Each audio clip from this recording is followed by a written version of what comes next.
नमस्कार दोस्तों, हम सच न्यूज में आप सभी का स्वागत है। मैं अनिल अंचल लेकर हाजिर हूँ सागवाड़ा शहर सहित आसपास की खास हलचल को। तो फिर चलिए खबरों के सिलसिले को आगे बढ़ाते हैं। दो बाल अपचारियों द्वारा मोबाइल लूटने के लिए कर दी हत्या। पुलिस ने अभियुक्त गणों से गुजरात डूंगरपुर से चोरी की गई 2 स्कूटी व एक आईफोन को किया जब्त। जी हां, आपको सुनकर हैरत होगी, लेकिन यह हकीकत है। डेटको का वेला में पुलिये के नीचे मिली लाश का डूंगरपुर जिले की रामसागड़ा पुलिस ने खुलासा किया तो कुछ ऐसी ही हकीकत सामने आई। घटना दिनांक 21 फरवरी 2025 की है। नानिया पिता सोमापार की उम्र 60 वर्ष, निवासी अमरपुरा, विकासनगर, पुलिस थाना 84, जिला डूंगरपुर ने जनरल हॉस्पिटल डूंगरपुर उपस्थित होकर एक रिपोर्ट पुलिस को दी, जिसमें उसने बताया कि उसे उसके परिवार वालों से सूचना मिली कि उसका पुत्र कावड़ा, जिसकी लाश डेटको का वेला पुलिया के नीचे पड़ी है, जिस पर वह उसके परिवार वालों के साथ रवाना होकर डेटको का वेला पुलिया के पास पहुंचा, जहां देखा तो उसके पुत्र की लाश पड़ी हुई थी और उसके पुत्र के चेहरे पर चोट के निशान थे और नाक में खून बह रहा था। सर और ठुड्डी पे चोट लगी हुई थी और दाहिने हाथ, पैर और पेट पर रगड़ के निशान देखे गए, जिस पर उसने उसके पुत्र की लाश को डूंगरपुर जनरल हॉस्पिटल मोर्चरी में रखवाया गया। उसने पुलिस में रिपोर्ट दर्ज करवाकर बताया कि उसके पुत्र की लाश का पोस्टमार्टम करवाकर उसकी मौत के असली कारणों का पता लगाया जाए, क्योंकि उसे आशंका है कि उसके पुत्र को किसी ने मार दिया है। पुलिस ने इस पूरे मामले को गंभीरता से लेते हुए प्रकरण दर्ज कर जांच शुरू की। साथ ही थाना अधिकारी गोपालनाथ रामसागड़ा के नेतृत्व में मृतक कावड़ा का पोस्टमार्टम मेडिकल बोर्ड से कराया गया और मृतक के शरीर पर आई हुई चोटों के संबंध में राय प्राप्त की गई। तो मेडिकल बोर्ड द्वारा पेश पीएम रिपोर्ट में कावड़ा की मृत्यु उसके शरीर पर आई चोटों और गला दबाने के कारण हुई थी।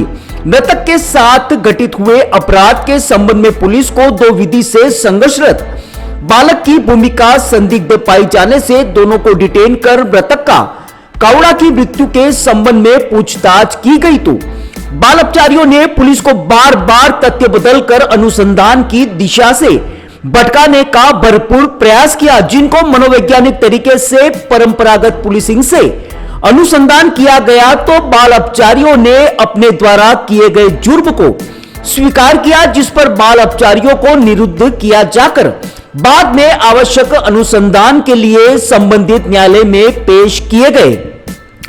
बाल अपचारियों द्वारा मृतक का लूटा गया मोबाइल और घटना के वक्त मृतक कावड़ा की लाश को फेंकने में प्रयुक्त बिना नंबर की स्कूटी अपने साथी गणों को देना पाए जाने से बाल अपचारी गणों के साथी गणों की तलाश कर गठित टीम द्वारा 3 अन्य आरोपी दिनेश उर्फ दिनेश चंद्र, गोपाल, किरीट को डिटेन किया गया। तीनों से गहनता से पूछताछ की गई तो दिनेश उर्फ दिनेश चंद्र और गोपाल के कब्जे से मृतक कावड़ा का मोबाइल फोन टूटी हुई हालत में मिला। आरोपी किरीट से मृतक की लाश फेंकने में प्रयुक्त काले रंग की एक्टिवा स्कूटी, जो कि बाल अपचारियों द्वारा नरोडा गुजरात से चोरी की गई थी, उसको भी बरामद किया गया। और इसके अलावा तलाशी में आरोपी गण दिनेश उर्फ दिनेश चंद्र और गोपाल के कब्जे से बिना नंबर की सुजुकी कंपनी की एक्सेस सफेद स्कूटी और एक आईफोन मिला, जो आरोपी गण द्वारा कोतवाली डूंगरपुर सर्कल के डूंगरपुर शहर से चोरी करना पाया गया। पुलिस ने खुलासे में बताया कि तीनों अभियुक्त गणों को पूछताछ कर गिरफ्तार किया गया और बाल अपचारी गणों के खिलाफ पुलिस थाना 84 में पूर्व में भी मारपीट के 2 प्रकरण दर्ज हैं। ब्यूरो रिपोर्ट अनिल अंचल, अहम सच न्यूज, सागवाड़ा।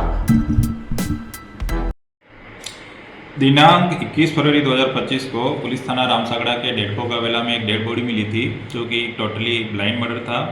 उसका पीएम कराया गया और आज खुलासा करते हुए 2 नाबालिग लड़कों को डिटेन किया गया है।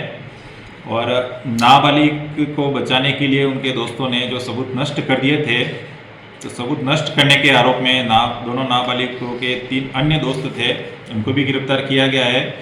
जो दोस्त थे उनका नाम है दिनेश, किरीट और गोपाल। इनके कब्जे से तलाशी के दौरान एक स्कूटी मिली है जो डूंगरपुर से इन्होंने चोरी की थी, एक आईफोन भी मिला जो डूंगरपुर से चोरी किया है। और घटना का मुख्य कारण दोनों नाबालिग द्वारा मृतक से मोबाइल लूट का मुख्य कारण आया है सामने। तीनों जो आरोपी मदद करने वाले इनको गिरफ्तार कर लिया गया है। अग्रिम अनुसंधान जारी है।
So special to see those pieces up close. Sometimes I get to wear them, which is extra special, but there's so much craftsmanship and thought that gets put into these pieces, so I feel incredibly lucky. It's amazing as always. And it's more special because we're in Venice, so. I thought that the show was absolutely stunning. Some of the pieces are familiar to me, having worn them in the campaign, but I just thought Everything is just so amazing and dreamy. It's really an amazing night. As usual, the gemstones and the pieces that Lucia uses are so exquisite, but the design is so intentional. So I just thought that it took my breath away, honestly. I really felt the jewelry within the women, so that was spectacular to see. It was incredible to see such variety and such representation because, again, it being the Mediterranean, we see all sorts of skin tones and body types.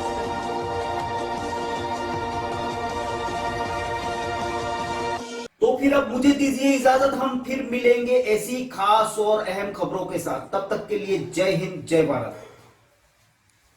दोस्तों, अगर आपने हमारे channel अहम सच news को अभी तक subscribe नहीं किया है तो इसे आज अभी और इसी वक्त चैनल को सब्सक्राइब करें ताकि सागवाड़ा शहर सहित आसपास की ताजा खबरें आप तक पहुंच सके।